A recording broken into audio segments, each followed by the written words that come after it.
They sitting up resting, smiling, singing hymns, knowing that guess what? We got the kingdom of heaven coming. That's right. We good. We waiting on that.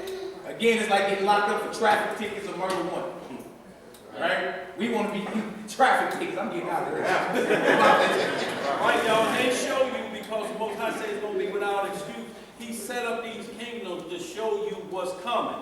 Like when you judge, your lawyer sitting right here. If you condemn, you go to the left. You go through that door. If you exonerate, you go to the right and walk out the door. Yeah. And you breathe and you. But then there's greater damnations in there. Yeah. If you got the death penalty, you go into a 6x9 cell, no phone call, 23 hours a day. You locked in there, no windows, which gonna torment you enough that you're gonna try to take your own life, and then we're gonna put you to death.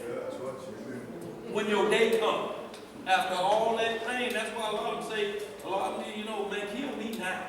Like the Oklahoma bomb. You're like, no, man, y'all ain't gonna keep me in that cell. I'm ordering y'all to kill me now.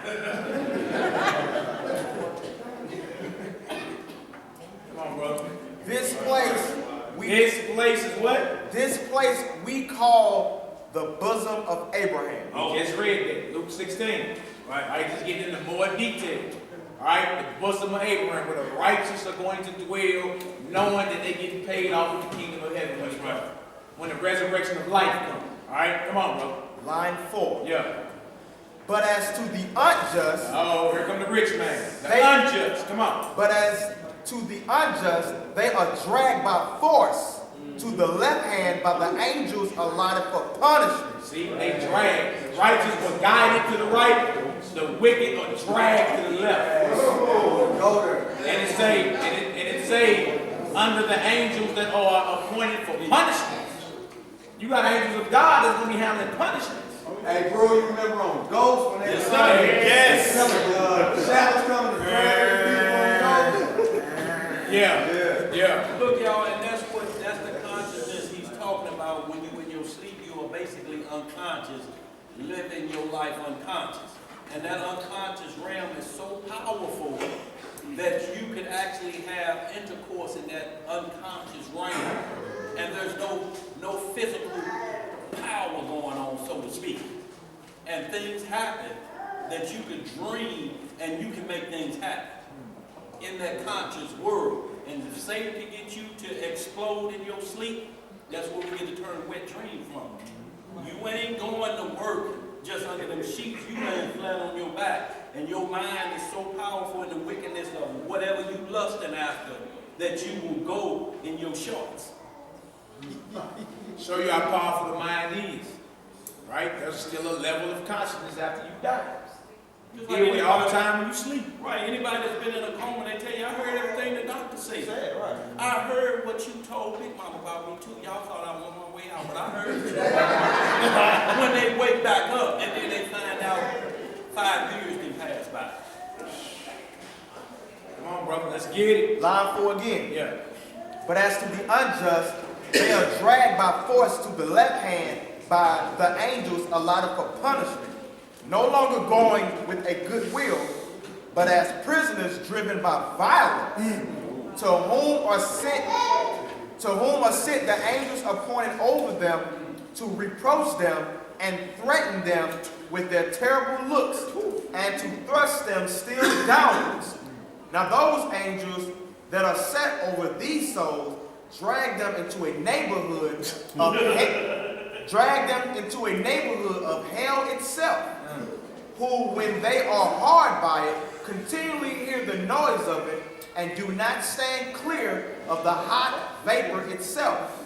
But when they have a nearer view of this spectacle, as of a terrible, exceedingly great prospect of fire, they are struck with a fearful expectation of a future judgment. See, that ain't the lake of fire yet. There's a future judgment coming.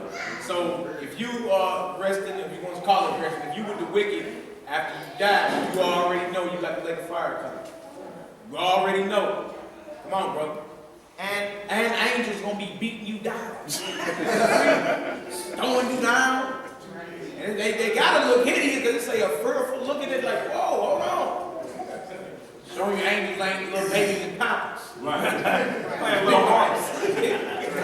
Cupid. Come on, bro. Says, and in effect punish thereby, and not only so, but where they see the place or choir of the fathers and of the just, even hereby are they punished, for a chaos deep and large is fixed between them.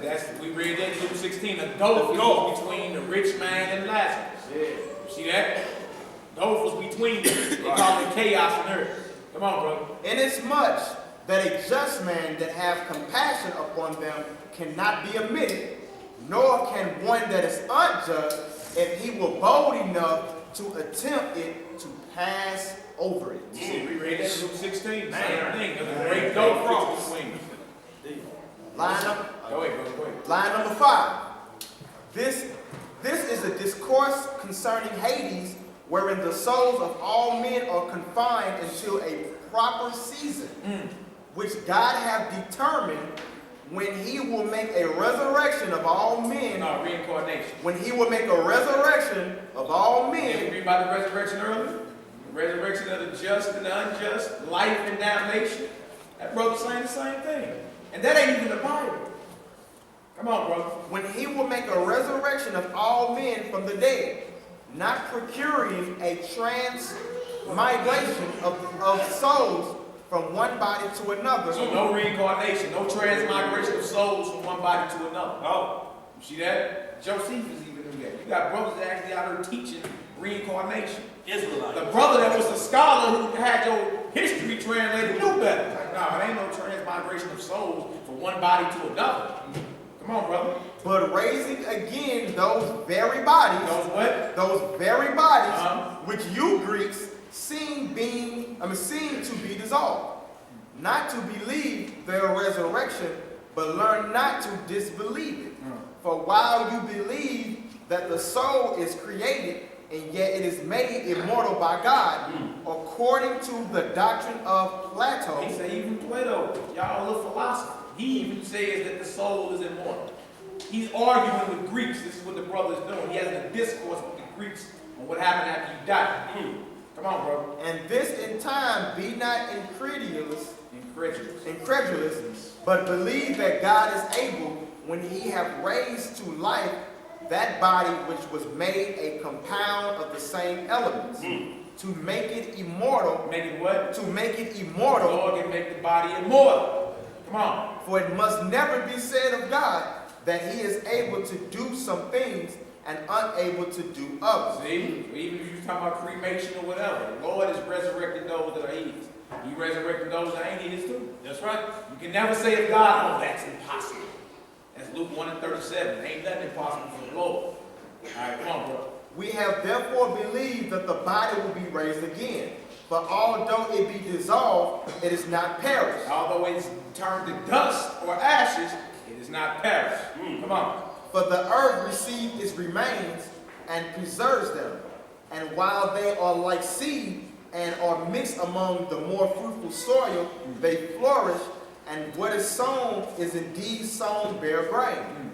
But at the mighty sound of God, the Creator, it will sprout up. Yeah, well, what? It will sprout up and be raised in a clothed and glorious condition, though not before it has been dissolved and mixed with the earth. See, so you don't get your spiritual body or your eternal cloak until you go back into that ground.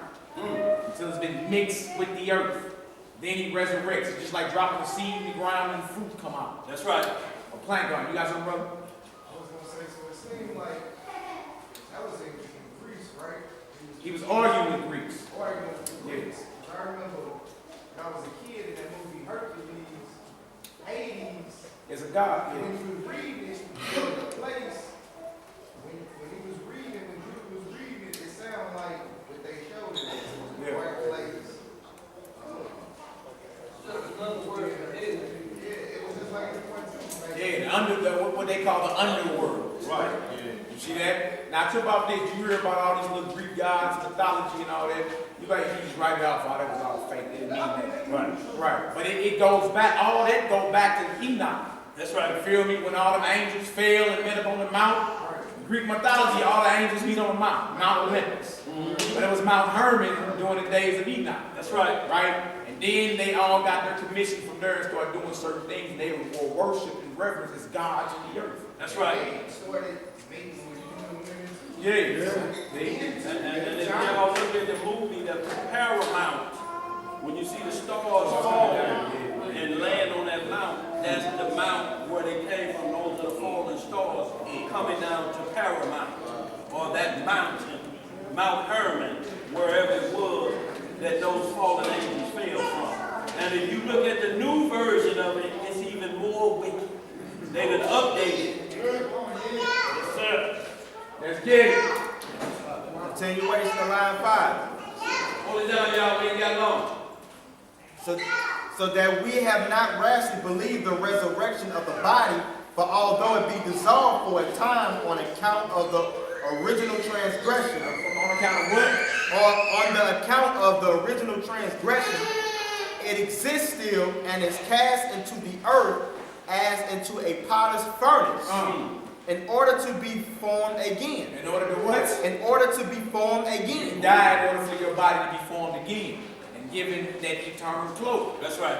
All right, come on, brother. Not in order to rise again such as it was before, but in a state of purity, In a state of what? in a state of purity, and so as never to be destroyed anymore. And to everybody shall its own soul be restored. There go that soul again, and that body. Unto everybody his own soul shall be restored. His own.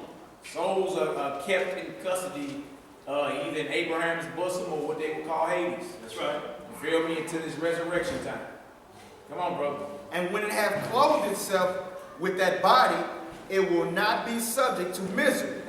But being itself pure, it will continue with its pure body, and rejoice with it, with which it having walked righteously now in this world, and never having had it as a snare, it will receive it again with great gladness. But as for the unjust, they will receive their bodies not shamed. Oh, the unjust don't see their bodies what? Not shamed. Okay. Not freed from diseases or distempers, nor made glorious, but with the same diseases wherein they died, and such as they were in their unbelief, the same shall they be when they shall be faithfully judged. See that? All right, now let's get a little more in depth and detail. Y'all just heard that. The soul is either going to rest with the righteous or be temporarily tormented until it's judgment time. That's right. All right? Now, we're going to this fourth book of Ezra. I got it up on this board. Chapter 7, verse 70 through 140. Yeah, go ahead. Out of the Zondervan Compact Bible Dictionary, the definition of Sheol. Yeah. It says the Old Testament name for the place of departed souls, corresponding to the New Testament word Hades. When translated hell, it refers to the place of punishment. But when translated grave, the reference is to the souls of good men. It often means the place or state of the soul between death and the resurrection. The clearest indication of different conditions in Sheol is in Christ's parable of the rich man and Lazarus. Right. So that's the definition of Sheol. Show on the grave. So y'all, this is like when you hear people say they saved, you have to, the next question on your lips should be, are you talking about from the lake of fire, or are you just talking about from lung cancer because you say you quit smoke? Or you're talking about you saved from liver damage because you quit drinking 2 gallons a week, you know, whatever. But are you saved from the lake of fire? That's what I want to know. Because if you are, then you saw your name already written in the book, in the Lamb's book of life. And I want to know how you were able to peek in that. Right. Because no man was able to open it but the root and offspring of David. So I want to know how you opened it up. And you know, everybody gonna want to keep in there, ain't they? All right, let's get one more. Go ahead, brother. My question is, another name for hell, is it Tophet or Gehenna? Tophet, you're speaking of Isaiah 30:33. That where he said the Most High has already created Tophet, gave you a level that, right now it's a place in Russia where it's been burning for 27 years. 40 years it's been burning for 40 years. But Isaiah 30:33 already talk about Tophet. They say the breath of the Lord kindle it. That keeps it burning. He just blow on it. It ain't going out. All right, y'all. Look, let's go into this right here. It's gonna get a little more deep. It's about to get deep into detail about what this is. We read Luke 16 about Abraham's bosom. Yeah, we got on about 10 minutes, y'all. And then we just read something from an Israelite brother, which is not the Bible, and he talking about Abraham's bosom as well. That's right. And talk about where the righteous gonna be and where the wicked gonna be. All right, what we going to next is out the souped up pickle for us called the 4th book of Ezra. Right. Chapter 7, verse 70 to 40. Let me spell that souped up pickle for us. Let Gam spell it. Gam, what is it? What did it say on that book right there?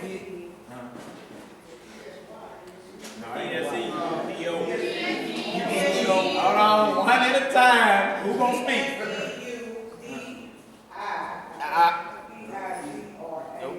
Spell it, then you got it right there. He got it on. It's an E. Yes. P-S-E. Yes. U-D-E. That's an E. P-I-G-R-A-P-H. Hey. Right. That's it right there? Yes. Yep. That's it. Y'all even got some teaching on New Testament Apocrypha. Now trip off this. This is where you find this at. The 4th book of Ezra, chapter 7, 70 to 140. It's called the State of the Department Before Judgment. It's in the Old Testament Pseudepigraphy, volume 1. Old Testament, volume 1. All right, let's get it, brother. Read that, please. All right. Now trip off the similar language and what we just read from Josephus and what Ezra was talking about as well. The state of the departed. Body go back to the dust, spirit go back to the Lord. You need to be tripping off your soul, though. That's right. Where you gonna be rested at to the judgment? Right. You got something, brother? What's the difference in it? You can't play. All right, we'll get you some definitions, brother. Let's read this. I'll give you some definitions. Come on. Job book 27 will get you clear too. All of Job chapter 27. Yeah. The book of 4th Ezra, chapter 7, verse 70. He answered me and said, when the Most High made the world and Adam and all who have come from him, he first prepared the judgment. Hold on. He first prepared what? He first prepared the judgment. Lord prepared the judgment from the jump. Wow. Come on. And the things that pertain to the judgment. And now understand from your own words, for you have said that the mind grows with us. No, who grows with The us? mind grows with us. Wow, come on. For this reason, therefore, those who dwell on earth shall be tormented, because though they have had understanding, they committed iniquity. And though they have received the commandments, they did not keep them. And though they obtained the law, they dealt unfaithfully with what they received. What then will they have to say in the day of judgment, or how will they answer in the last times? For how long the time is that the Most High has been patient with those who inhabit the world. Flat out, Lord been very patient and long suffering. Come on, brother. And not for their sake, but because of the times which he has foreordained. Verse 75. And I answered and said, if I found favor in your sight, my Lord, show this also to your servant, whether after death. After what? After death, as soon as every one of us yield up his soul, we shall be kept in rest until those times come. When you will renew the creation, or whether we shall be tormented at once. It's the question he asked. He answered me and said, I will show you that also, but do not be associated with those who have shown scorn, nor number yourself among those who are tormented. For you have a treasure of works laid up with the Most High. See, he telling Ezra, you good. You good. Don't even tripping off the wicked. You good. Come on, brother. But it will not be shown to you until the last time. Now concerning death, Not concerned with what? Now concerning death, Come on. the teaching is when the decisive decree has gone forth from the Most High that a man shall die. So the Lord is the one that sanctioned you gonna die. That's right. He the one. Ain't nothing happening without him giving the order. That's right. All right, come on. As the Spirit leads the body to return again to him who gave it, first of all, it adores the glory of the Most High.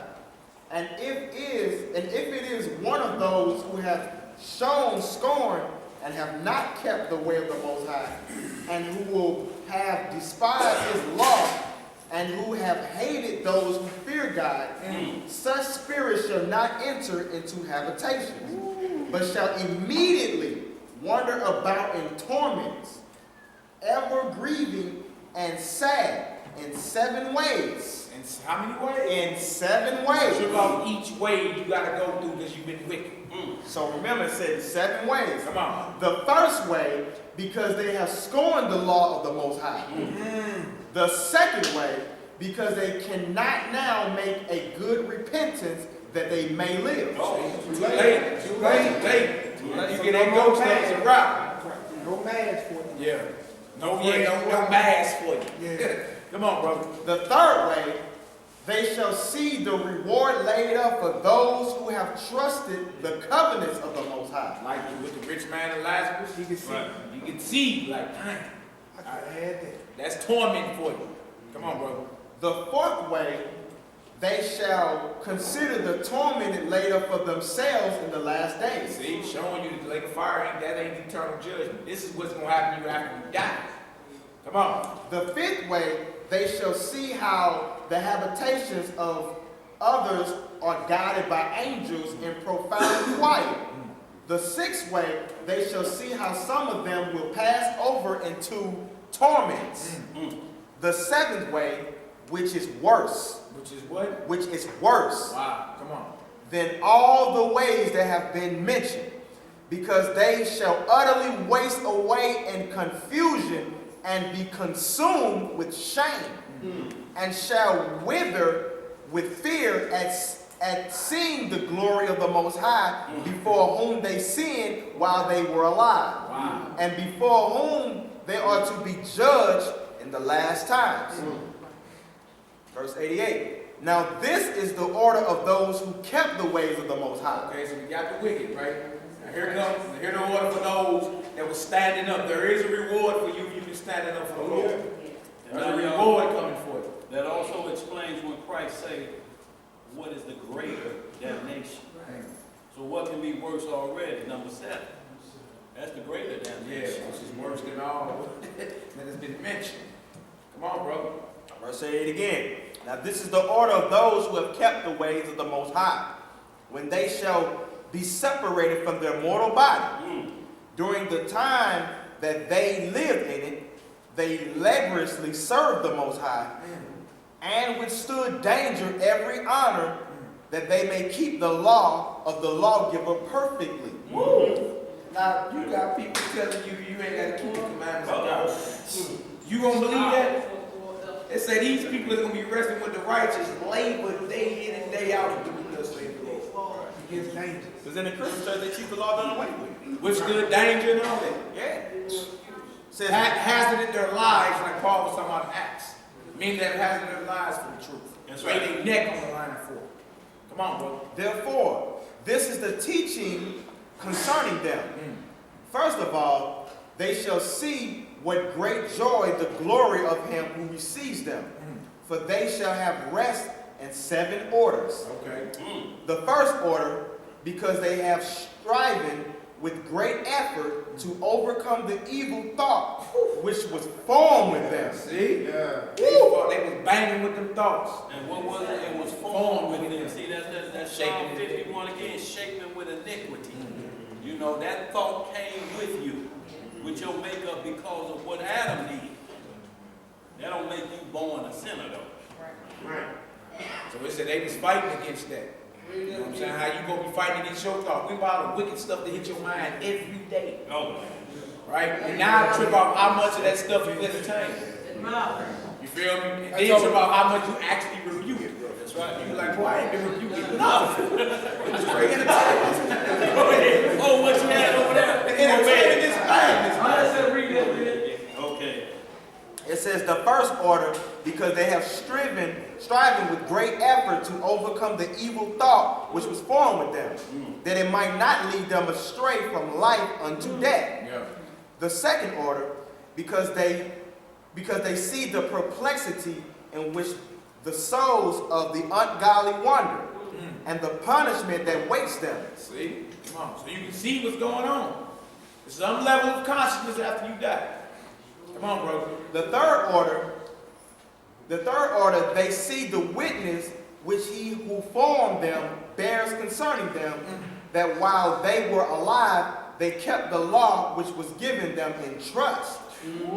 The fourth order, they understand the rest which they now enjoy, being gathered into their chambers and guarded by angels in profound quiet. So let me say this right quick before you get listed. That was the fourth order. Yep. That third order is the same way that when Christ has mercy on you because he gives the wicked every chance to return.